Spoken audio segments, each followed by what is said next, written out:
এই যে রূপ দেখার একটা সৌভাগ্য আজকের দিনে হলো, সত্যি আমরা ধন্য। যখন থমকে যায় ঘুম আসে না রাতে, জীবন যখন থমকে যায় ঘুম আসে না রাতে, মন খারাপের সাজবেলাতে খিরাই যে আমায় ডাকে। হ্যাঁ বন্ধুরা, সকাল সকাল আপনাদেরকে সুপ্রভাত জানিয়ে আজকের ব্লক 6 এখান থেকেই শুরু করছি। আজকের আমাদের যাত্রা খিরাই, পূর্ব মেদিনীপুরের ফুলের স্বর্গরাজ্য, পূর্ব মেদিনীপুরের ফুলের স্বর্গরাজ্য, দ্য ভ্যালি অফ ফ্লাওয়ার, সেই স্বপ্নের জায়গায় আজকের আমরা যাচ্ছি। বন্ধুরা আমার সঙ্গে যারা আছে একটু ঘুরিয়ে দেখিয়ে দিই। অর্পণ এবং শুভজিৎ, হাই করে দাও। বন্ধুরা আপনাদেরকে সুপ্রভাত জানিয়ে আজকের ব্লগ ভিডিও শুরু করছি। বন্ধুরা সঙ্গে থাকুন আর দেখতে থাকুন আমরা নন্দীগ্রাম থেকে কি করে খিরাই যাচ্ছি, কোন পথে যাচ্ছি, কীভাবে পৌঁছেছি, সমস্ত তথ্য নিয়ে ভিডিওটি স্কিপ করবেন না। আমরা নন্দীগ্রাম বাস স্ট্যান্ডে পৌঁছে গেছি। এখান থেকে ট্রেকার ধরে চণ্ডীপুর যাব, আর চণ্ডীপুর থেকে তারপরে মেছেদাগামী বাস ধরে মেছেদাতে নামবো। বন্ধুরা দেখতে থাকুন, সঙ্গে থাকুন। বন্ধুরা আমাদের ট্রেকার ছেড়ে দিয়েছে, এবার আমরা ট্রেকারে বসে পড়েছি। শুভজিৎ, দুজন, আমিও বসে পড়েছি বন্ধুরা, আর সঙ্গে থাকুন। আজকে সম্পূর্ণ যাত্রাপথটি আপনাদের। বন্ধুরা এই মুহূর্তে চণ্ডীপুরে এসে পৌঁছলাম, অলরেডি 10:30 বেজে গেছে। আমরা চণ্ডীপুরে দীঘা হাওড়াগামী বাসে উঠবো, তার জন্য অপেক্ষা করছি, বাস আসলেই উঠে পড়ছি। সঙ্গে থাকুন বন্ধুরা। অলরেডি দেরি হয়ে গেছে, এই মুহূর্তে মেছেদাতে নামলাম। আর একটা ইনফরমেশান দিয়ে রাখি, এই মুহূর্তে নন্দকুমার এবং মেছেদার মাঝখানে সিঙ্গেল ওয়েতে গাড়ি চলছে, রাস্তার কাজ চলছে, তাই আমাদের অলরেডি দেরি হয়ে গেছে। আমার পেছনে দেখতে পাচ্ছেন কোলাঘাট থার্মাল পাওয়ার, এই যে রয়েছে কোলাঘাট থার্মাল পাওয়ার। এখান থেকে তাপ বিদ্যুৎ কেন্দ্র রয়েছে, বিদ্যুৎ উৎপাদিত হয়ে পূর্ব মেদিনীপুরের বিস্তীর্ণ এলাকায় এখান থেকে বিদ্যুৎ প্রবাহিত হয়। বন্ধুরা এই মুহূর্তে বাস থেকে নেমে মেছেদা স্টেশনের দিকে যাচ্ছি। আর বলে রাখি, এই স্টেশন থেকে আমাদের খিরাই যাওয়ার জন্য লোকাল ট্রেনের সাহায্য নিতে হবে।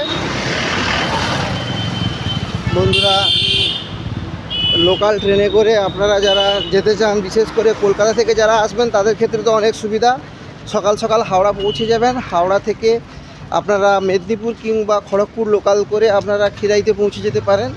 আমাদের জেলা পূর্ব মেদিনীপুর হওয়া সত্ত্বেও আমরা নন্দীগ্রামে যেহেতু থাকি, নন্দীগ্রাম এবং খিরাই একে অপরের বিপরীত দিকে অবস্থিত, তাই আমরা 9টার সময় বাড়ি থেকে বেরোলেও এখন কিন্তু বন্ধুরা আমরা খিরাই পৌঁছতে পারিনি। আর অনেকগুলো ব্রেক জার্নি ছিল। প্রথমে আমরা বাড়ি থেকে নন্দীগ্রাম বাস স্ট্যান্ডে বাইকে এসেছি, তারপর আমরা ট্রেকারে করে নন্দীগ্রাম থেকে চণ্ডীপুর আসলাম এবং চণ্ডীপুর থেকে স্টেট বাস ধরে মেছেদাতে পৌঁছলাম। এখন আমরা হেঁটে যাচ্ছি এবং এখানকার যারা মেছেদার যে লোকাল বাজার, সেই রাস্তাতে হেঁটে যাচ্ছি বন্ধুরা। আর আপনারা দেখতে থাকুন, আপনাদেরকে দেখাচ্ছি বাজারটা।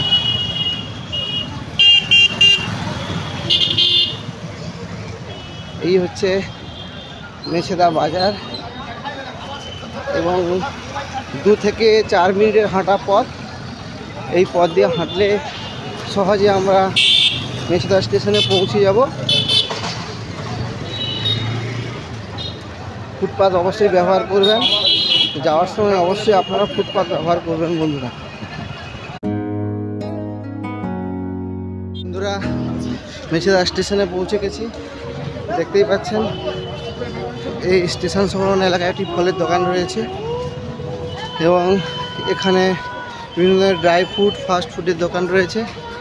দেখুন বন্ধুরা মেছেদা স্টেশন এবং স্টেশন সংলগ্ন এলাকাটা আপনাদেরকে দেখাচ্ছি। টিকিট কাটবো বন্ধুরা, দেরি হয়ে গেছে, আর দেরি করা যাবে না।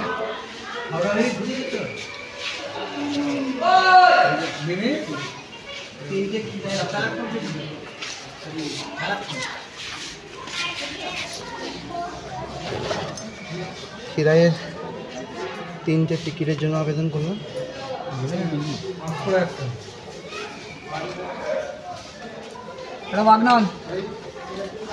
বন্ধুরা টিকিট হাতে পেয়ে গেছি, এখন আমাদের গন্তব্য স্টেশন।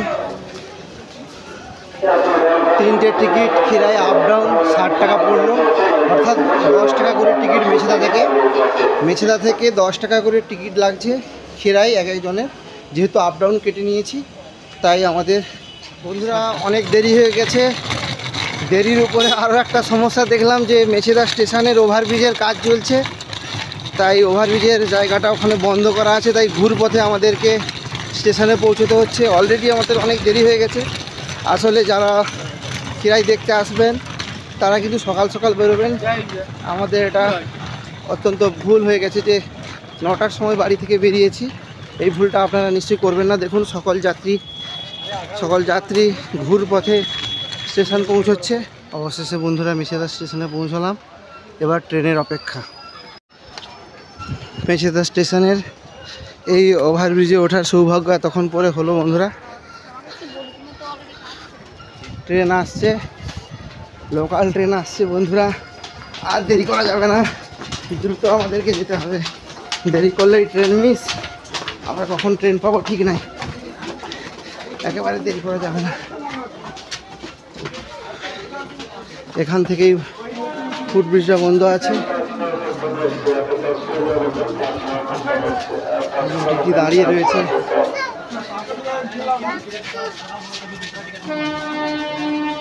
স্যার খড়গপুর যাওয়ার লোকাল কত নম্বর প্ল্যাটফর্মে আছে?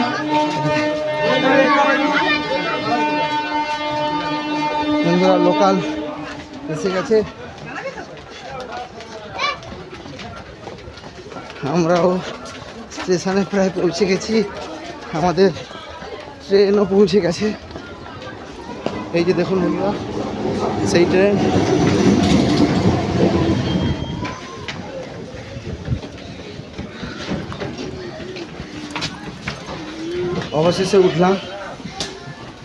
অবশেষে উঠলাম বন্ধুরা।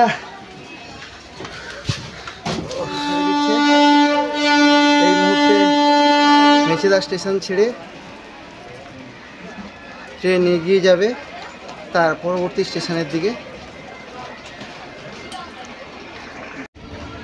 বন্ধুরা এই স্টেশন থেকে আমাদের ট্রেন 12টা বেজে 4 মিনিটে ঠিক ছেড়ে বেরিয়ে যাচ্ছে।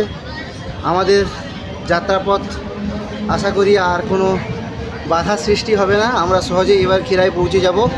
আমাদের সেই মূল লক্ষ্য, মূল গন্তব্য খিরাই, যেখানে ফুলের উদ্যান রয়েছে। বন্ধুরা দেখুন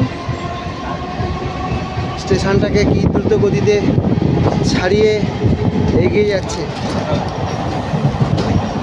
সকাল থেকে আমাদের কিছু খাওয়া হয়নি, তাড়াহুড়োতে একটা লেসের প্যাকেট আর 2টো চাল ভাজা, এটা এখন আমাদের টিফিন করতে হবে বন্ধুরা, কিছু করার নেই। যা হোক আমাদের খাওয়া দাওয়া এখন শুরু করব।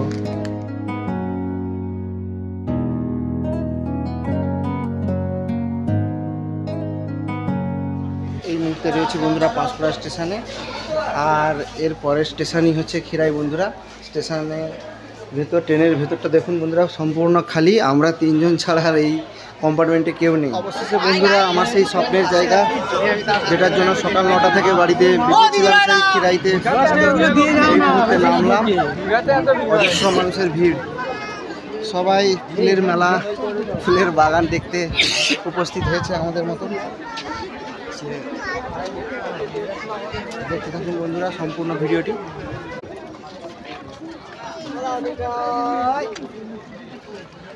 মা মিঠাই, ক্যান্ডি মিঠাই। বন্ধুরা খিরাইতে কি পরিমাণ মানুষের জনস্রোত নেমেছে একবার দেখুন, কি পরিমাণ মানুষ। এই মুহূর্তে রাজধানী এক্সপ্রেস, মানুষের মিছিল।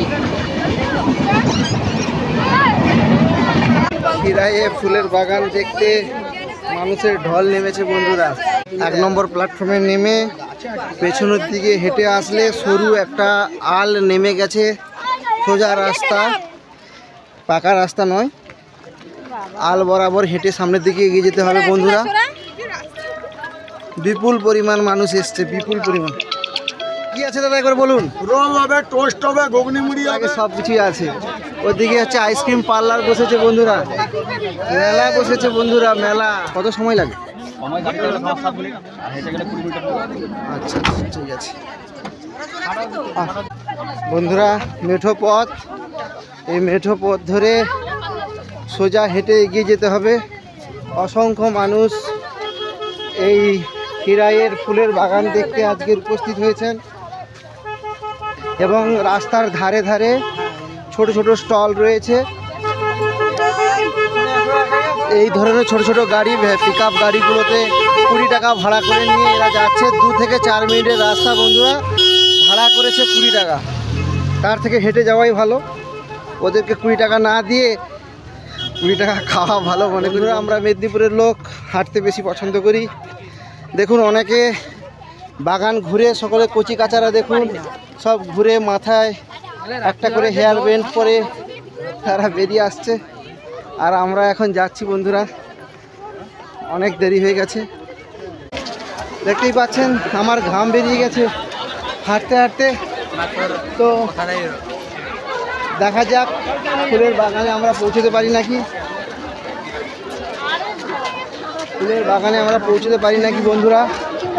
এই দিকেই রাস্তাটা নেমে গেছে, এগিয়ে যাচ্ছি। লোকজন খাচ্ছে দেখুন, দুপুরের টাইম, ভাত মাছ যার যেটা খাওয়ার দরকার সকলে খাচ্ছে।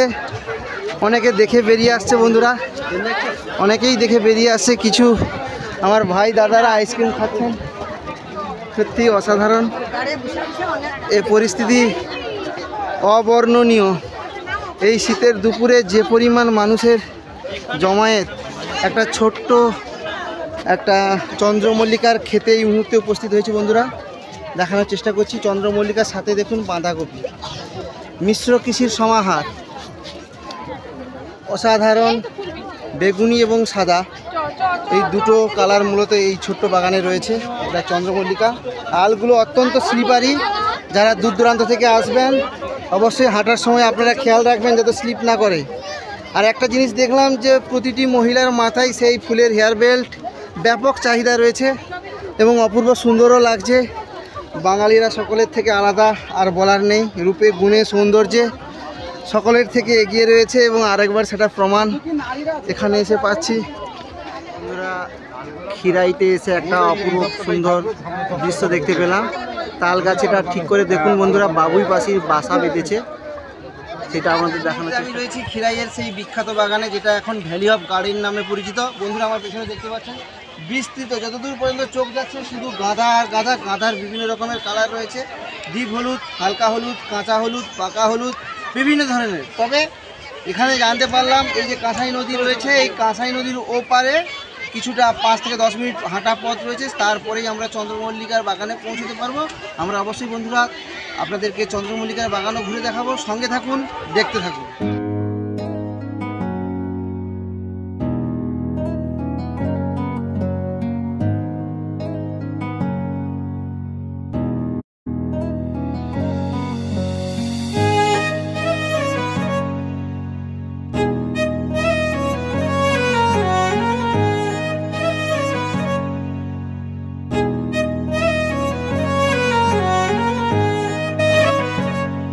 ফুলের ফলন হয়েছে দেখুন, একজন ফুল তুলছেন কত দ্রুত। মাসিমা, আপনাদের এই ফুলের চাষ কোন মাসে শুরু হয়? আর এটা কি ফুলের ভরা মরশুম? আর আপনাদের যে যে জল দেওয়া আছে, জল কোথা থেকে আসে? কাঁসাই নদী থেকে। আর আপনাদের এখানে মূলত ফুলের,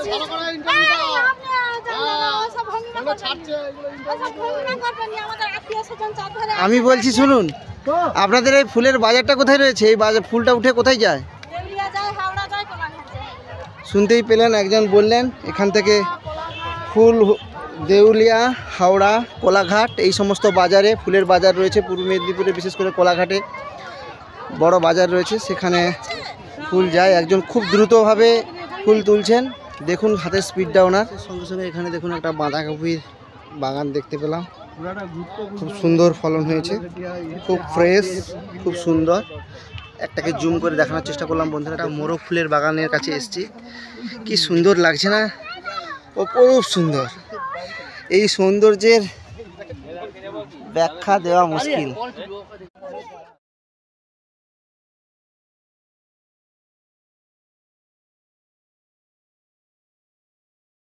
আপনি কি এখানকার স্থানীয় বাসিন্দা? হ্যাঁ। আপনার কাছে কি রয়েছে? গেন্দার চারা। কত করে বেচছেন? 10 টাকা বান্ডিল। 10 টাকা বান্ডিল। একটা বান্ডিলে কতগুলো থাকে? 10টা 12টা। আচ্ছা, এবছর ফুলের ফলন কিরকম হয়েছে? ভালো হচ্ছে। দিদি, তাহলে আপনার কাছে কি কি ফুল রয়েছে? এই মল্লিকা ফুল রয়েছে, আর ওই ফুলটার নাম কি? জিপসি। আচ্ছা, আপনারা চন্দ্রমল্লিকা কত করে বেচছেন? 10 টাকা। আচ্ছা, এখানে চন্দ্রমল্লিকার বাগানটা কোথায় রয়েছে? আর আপনাদের যে এই যে ফুলের চাষ হয়েছে, এখানকার জল কোথা থেকে পান আপনারা? কাঁসাই নদী থেকে। বন্ধুরা, এই মুহূর্তে রয়েছি কাঁসাই নদীতে। কিছুক্ষণ পূর্বে আমরা একজন মাসিমার কাছ থেকে জানতে পেরেছিলাম যে এই কাঁসাই নদীর জল তারা ফুল চাষের ক্ষেত্রে ব্যবহার করে। বন্ধুরা, মূলত কাঁসাই নদীর ওই পারেই গাঁদা চাষ হয়, আর কাঁসাই নদীর এই পারে মূলত চন্দ্রমল্লিকার চাষ হয়। তো আমরা গাঁদা ফুলের বাগান ইতিমধ্যে আপনাদেরকে ঘুরিয়ে দেখেছি। এবার আমাদের দ্বিতীয় পর্ব চন্দ্রমল্লিকার বাগান দেখতে হবে। সেক্ষেত্রে কাঁসাই নদী পেরিয়ে আমাদেরকে ওই পারে যেতে হবে। একটু ভিডিওটা দেখা ওইদিকে। এই যে নদী, এই মুহূর্তে জল নেই যেহেতু শীতকাল, তাই মানুষ সহজেই এটা পারাপার করে ওই পারে চলে যাচ্ছে। রাস্তার ওপারেই রয়েছে চন্দ্রমল্লিকার বাগান। আমরা কাঁসাই নদী পেরিয়ে নদীর ডান তীরে চলে এসেছি। লাল মাটির সড়ক, এই সড়ক ধরে 5 থেকে 10 মিনিট হাঁটা পথ দিলে আমরা কিন্তু চন্দ্রমল্লিকার বাগানে পৌঁছে যাব। আর নদীর ঠিক বাম তীরে রয়েছে সেই খিরাইয়ের বিখ্যাত গাঁদা ফুলের বাগান, সেটা আপনাদেরকে ঘুরিয়ে দেখেছি। এবার দেখাবো বন্ধুরা চন্দ্রমল্লিকার বাগান। আসুন। এই লাল সড়কটা চলে গেছে, এই বাম সাইডের আল একটা নেমে গেছে, এই আল দিয়ে আপনাদেরকে এগিয়ে আসতে হবে। তারপরে এই সামনে বিস্তর চন্দ্রমল্লিকার বাগান, দুহাত প্রসারিত করে আপনাদের দেখাবো চন্দ্রমল্লিকা। মুহূর্তে এখানকার একজন স্থানীয় চাষি আমার সঙ্গে রয়েছে, ওনার সঙ্গে এই ফুলের চাষ সম্বন্ধে একটু আলোচনা করে নেব। আচ্ছা, আপনার নাম কি দাদা? আমার নাম পাপাই। পাপাই। এখানে মূলত আমরা দেখলাম যে চন্দ্রমল্লিকার বিস্তৃত চাষ হয়েছে। এবার এই চন্দ্রমল্লিকা লাগানো আপনাদের কোন সময় লাগান? আমাদের এটা আশ্বিন মাসে লাগানো। আশ্বিন মাসে লাগানো হয়। এবং এই চন্দ্রমল্লিকা যে চাষ করছেন এর জন্য প্রয়োজনীয় জল আপনারা কোথা থেকে সংগ্রহ করেন? নদী থেকে। আচ্ছা, এবছর আপনাদের ফলন দেখছি বেশ ভালো হয়েছে।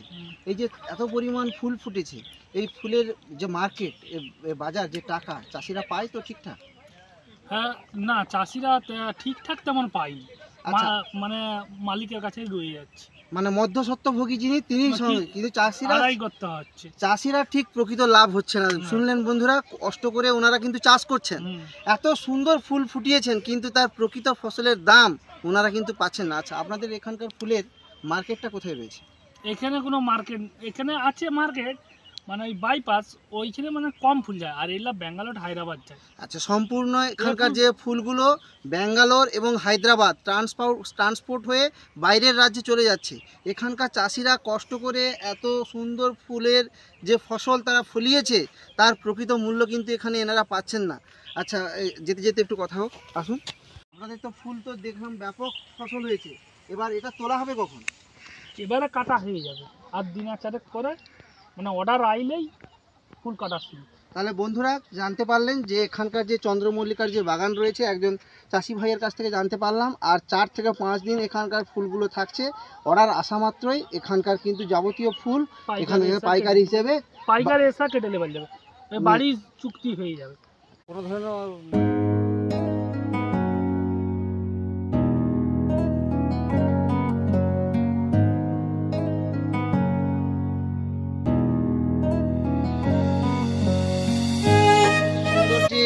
ব্যাপক চন্দ্রমল্লিকা ফুলের যে ফসল ফলিয়েছে এই চাষি ভাই, এই ধরনের ফসল ফলাতে গেলে কি কি এনারা সার ব্যবহার করেন সেটা একটু জেনে নিচ্ছে। একটু বলুন দেখি কি কি সার দেন আপনারা? 10-26 আছে, ফুল আছে, ডিএপি, সব দিবা। মূলত জৈব সার আপনারা ব্যবহার করেন।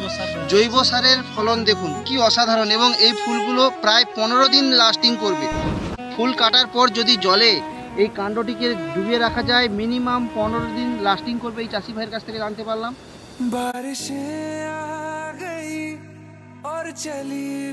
চাষি তার ফুল খেতে সার দিচ্ছে, জেনে নেব কি সার দিচ্ছে। দাদা, কি সার দিচ্ছেন? 20 আর সার দেওয়ার পর কি জল দিতে হয়? জল দিয়ে সার দিলেন। শুনলেন বন্ধুরা, আপনারা নিজের কানেই শুনলেন। আর এই ফুলটার নাম কি দাদা? করণ ফুল। মাল্টি কালার, সাদা আছে, ফুল দেখাও, ফুল একদম কাছে নিয়ে দেখাও। সাদা আছে, গোলাপি আছে, বেগুনি আছে, লাল আছে।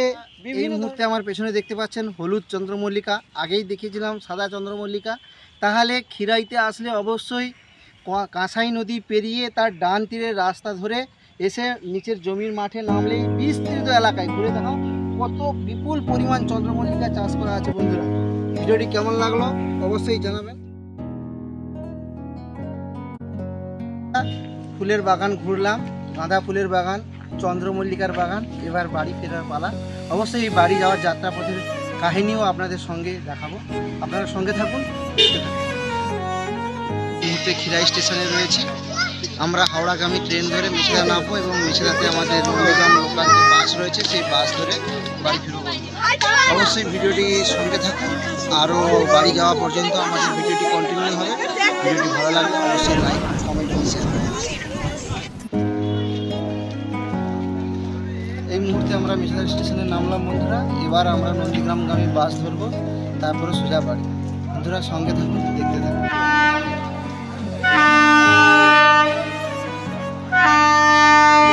নন্দীগ্রাম বাস স্ট্যান্ডে এসে নামলাম। আজকে সারাদিনের ব্লগ ভিডিও আপনাদের সামনে তুলে ধরেছি। যদি ভালো লাগে অবশ্যই লাইক কমেন্ট এবং শেয়ার করবেন।